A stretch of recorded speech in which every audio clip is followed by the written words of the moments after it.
I, as a therapist, use music to connect with my clients and build a rapport with them. Through that rapport and connection, we can work on whatever they need to work on.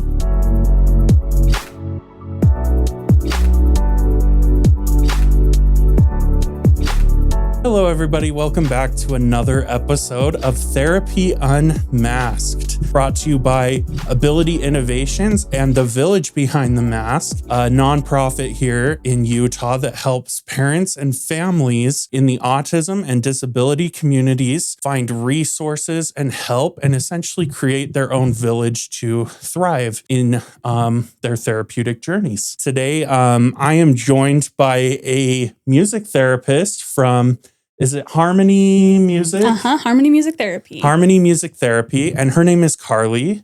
And I'm going to just have her introduce herself real quick and tell you all about her credentials and everything. Hi, I'm Carly Parrish.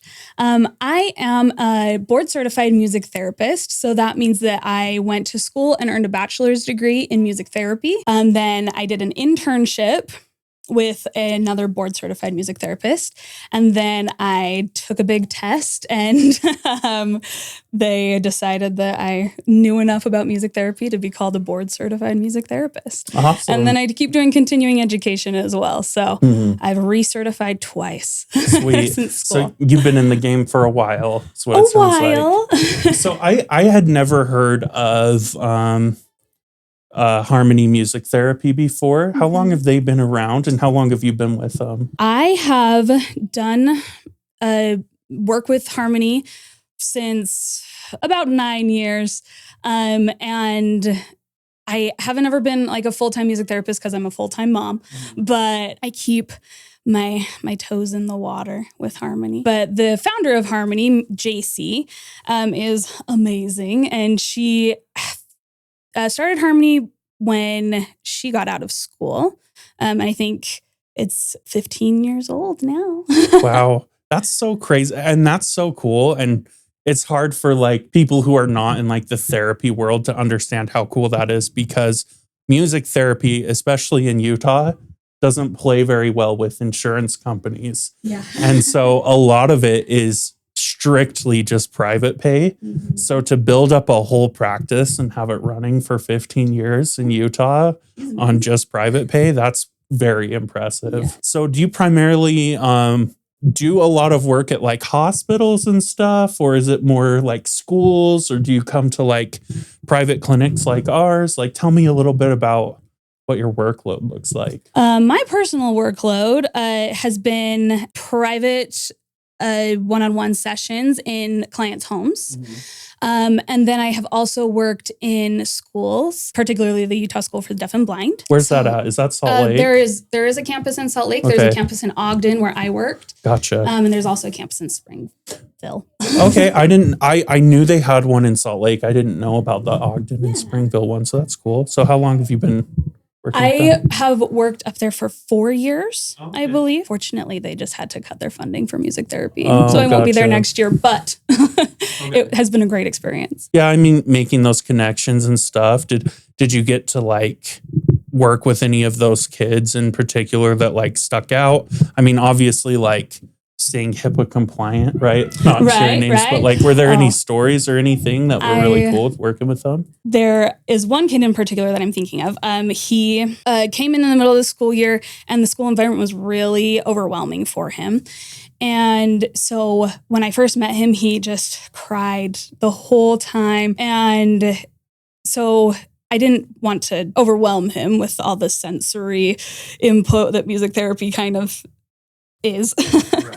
But over time, was able to work on coming into the music therapy group little by little for like 5 minutes and then 10 minutes. And one day I just decided to try something crazy. I was singing my hello song, which goes, say hello from your head to your toes, and kind of repeats that. And usually I have kids strum with their hands on my guitar. But I decided to have him strum with his foot. So he reached out from his wheelchair and strummed the guitar with his foot.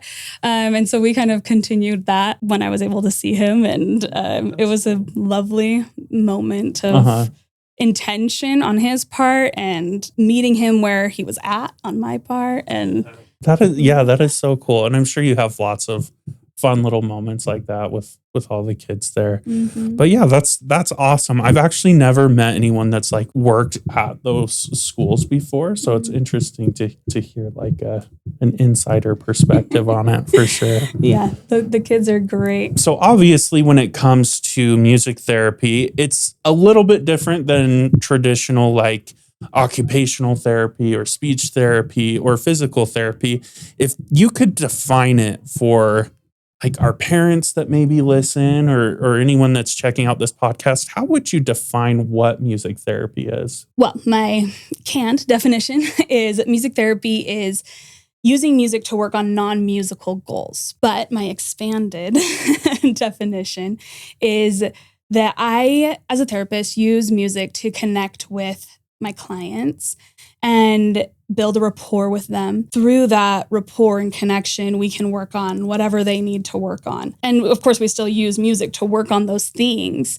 But it's just music is such a quick way to connect. All humans are musical. And so if we can meet in the music, which is sometimes easier than speaking or making eye contact or anything like that, if we can meet in the music, then we've got a connection point and we can go from there. I've heard it said before that music is a universal language that all of us can connect to. And I think that's a good way of like looking at it, especially with kids who are maybe like delayed in their speech or developmentally delayed. They still can connect with music and learn through it. So how have you like specifically, so like Ability Innovations, our sister company, Children in Motion, and then the nonprofit, The Village Behind the Mask, our main focus is on kids with disabilities and specifically like autism.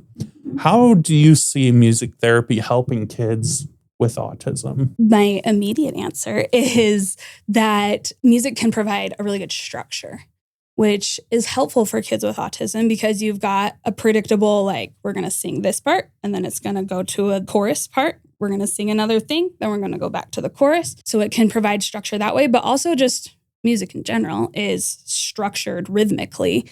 And so that it gives us a good foundation. Yeah, that's awesome. So the structure part of it. And I think also, I mean, and feel free to correct me if I'm wrong, right? But music can be very adaptable to each kid, right? Yes. So like maybe one kid is like really obsessed with watching you play the guitar or whatever. But then another kid like couldn't care less about the guitar. But when you pull out those drums, like like those little drum sets, he's all in. So how do you determine like what instrument is right for which kid?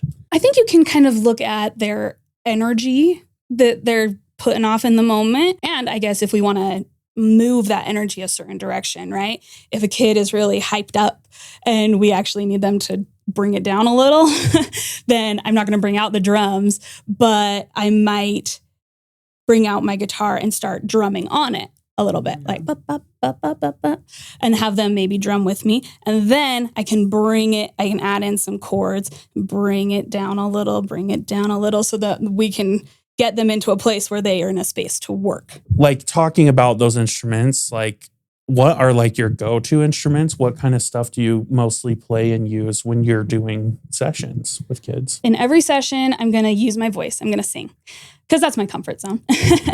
I'm going to use a guitar or a ukulele because that gives a really solid harmonic bass. And then I love to bring novel instruments into sessions because it gives kids an opportunity to try something new, which sometimes is tricky.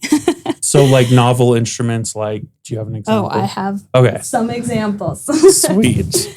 This is called a cabasa. And you can play it any way you want to, but traditionally you put your hand right here and twist this handle and it goes. Kids love this because it's a really cool sensory experience. Do you want to touch it? I'd love to touch it. So it's called a cabasa? Yeah, cabasa.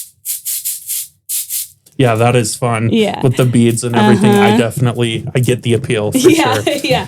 And it's really easy to make a sound with it too, because even if you're just holding it, it'll make a sound. Right. So that one's a fun one. Another favorite of the kiddos is this guy called a caterpillar. Okay. So you just go like this. You kind of work on that up and down opposite movement. It's incorporating like that fine motor movement. But they love this instrument. And then... So these are what we would call like novelty instruments. Novel instruments. Yeah. Something they've probably never seen before. Because they've probably seen a guitar or at least heard a guitar. Yeah. But they probably have never seen something like this. Oh, yeah. My grandma has one of those. Yeah? I don't know what it is. It's called a kalimba. Okay. So this is a melodic instrument. And it's a little bit harder to play, but it really can work on those fine motor skills. And it's really calming. Oh, yeah. There you go. Sweet. Do you want to try? Yeah. I mean, I don't know if I can play it, but... You just push your thumb on the little thing. It's even got like notes on it, too. But that doesn't really matter with a kid. They're just going to improvise. That's awesome. And make sounds that sound really cool. That is awesome. Sweet. Yeah. And then you play the ukulele and guitar. Are you like versed in the piano as well? Or? I do play the piano. I don't love to bring that into sessions because it's hard to lug a piano around.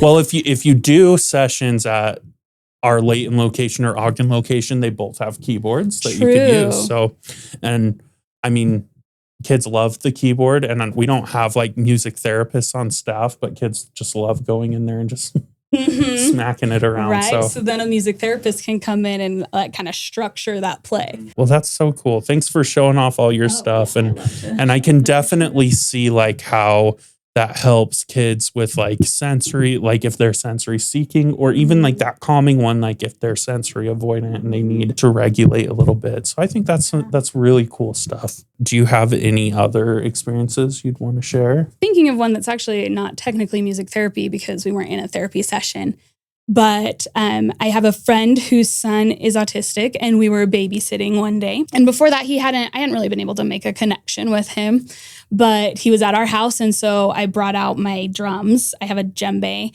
and another tall drum that's about this tall. Okay. And we just started playing drums. And at first I was imitating him, and then he imitated me.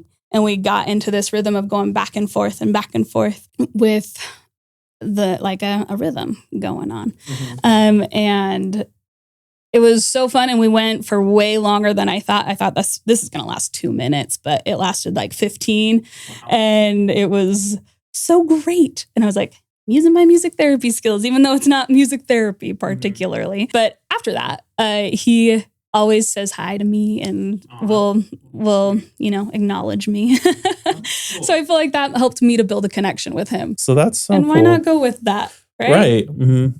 Like make it fun and make it interesting to them, and incorporate like their learning and their milestones and everything into it too. So that's super cool. So obviously we are a pediatric clinic and we work with kids. Do you primarily work with kids, or do you work with adults too, or how is it different? I have primarily worked with kids in the past, and at the schools that I've been at, the kids have had severe disabilities. So they've ranged in age from preschool up till about 15-ish. So I've worked with kids with disabilities in that age range. Another cool thing at the school that I worked at was they allowed me to do a music therapy session with their high school class. And those kids were blind or had some sort of sight impairment, but otherwise typically developing. And so I got a little bit of a taste of doing music therapy with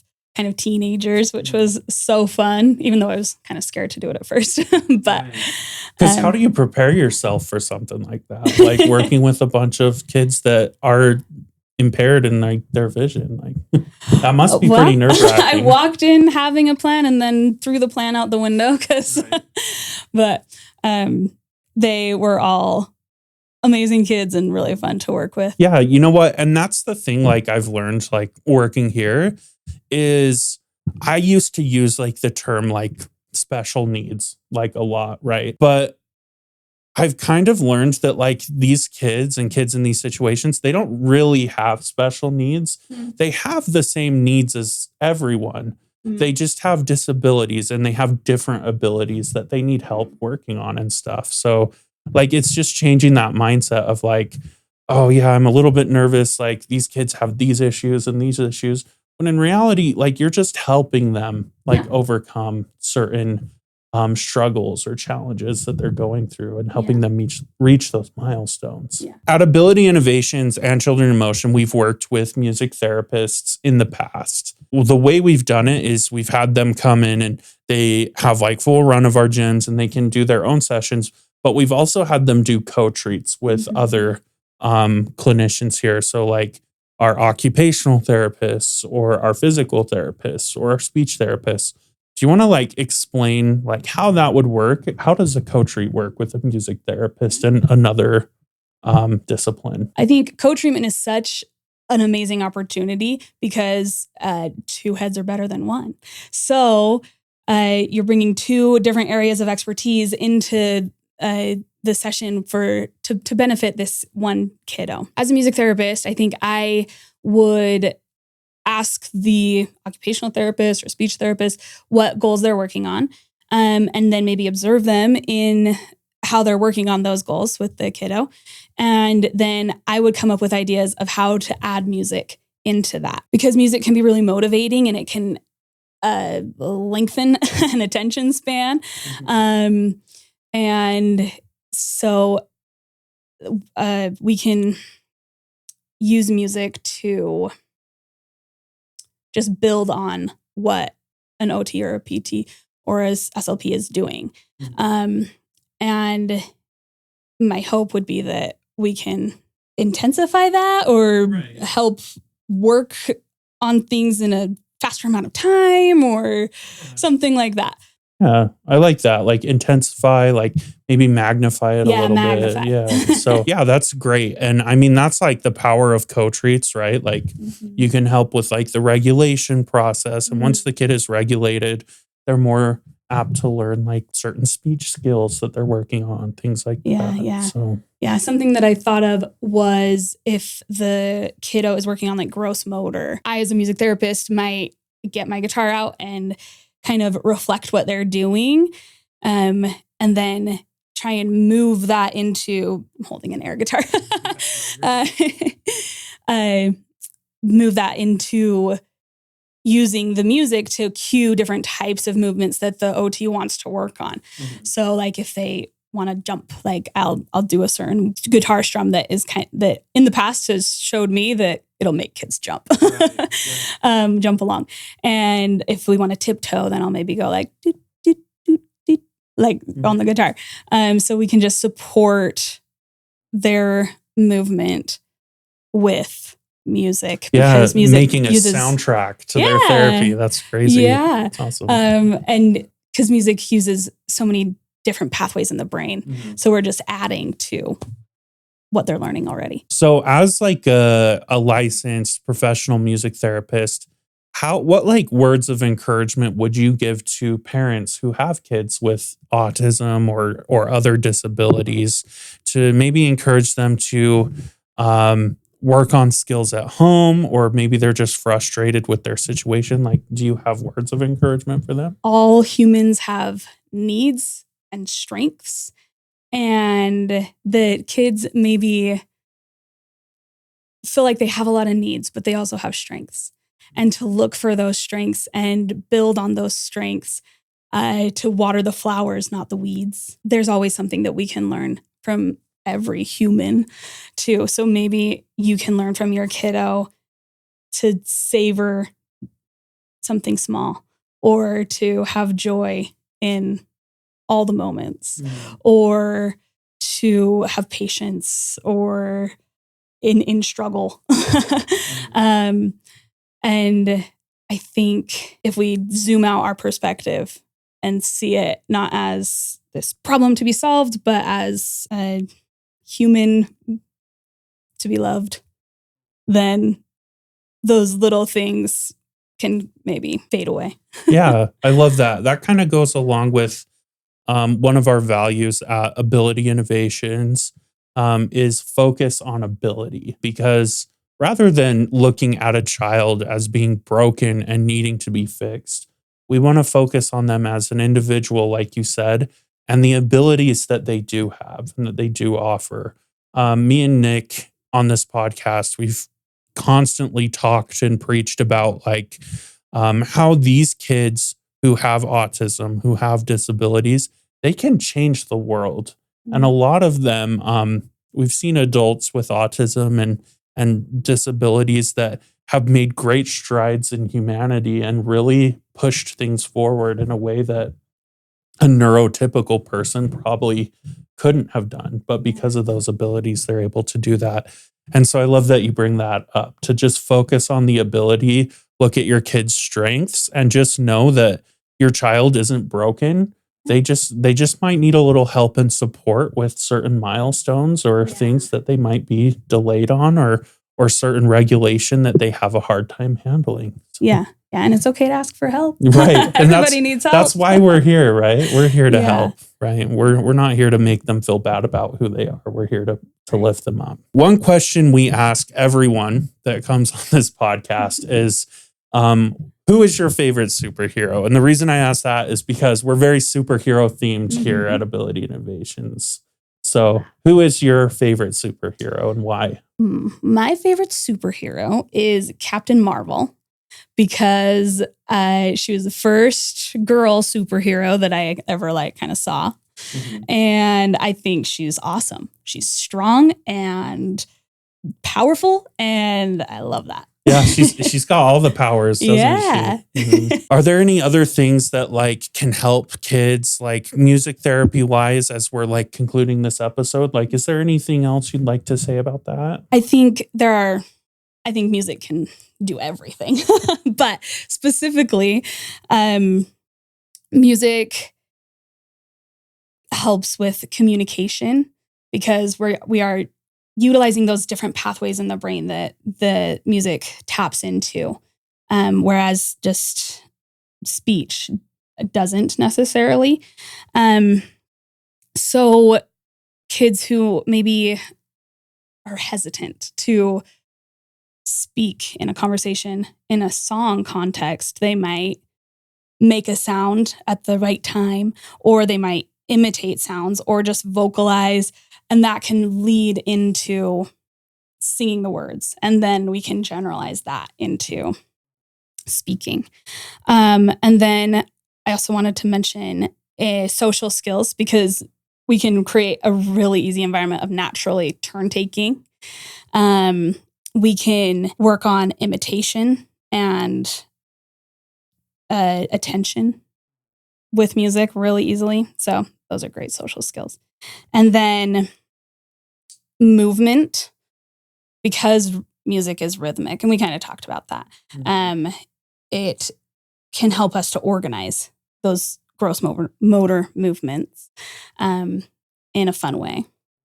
And then finally, with emotional regulation, I kind of talked about meeting a kid where they're at a higher energy and bringing it down, but we could also meet them with low energy and bring it up.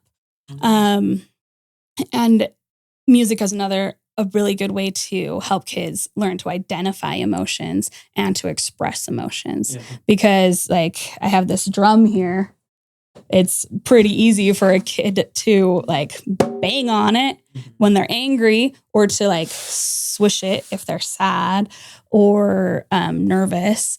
And that's a really easy entry level of entry, 0 point entry. That's what they call pools. But everybody can hit a drum. Right. It's how you hit the drum. Yeah.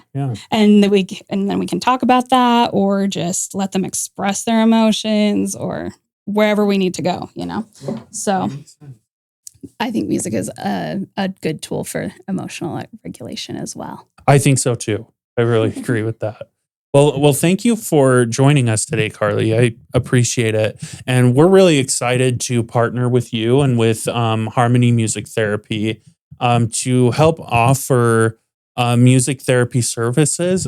Right now, it's just going to be at our Ogden and Layton location. I talked with them briefly about potentially getting it up in Murray at our Children in Motion location. Yeah. That's still in the works though.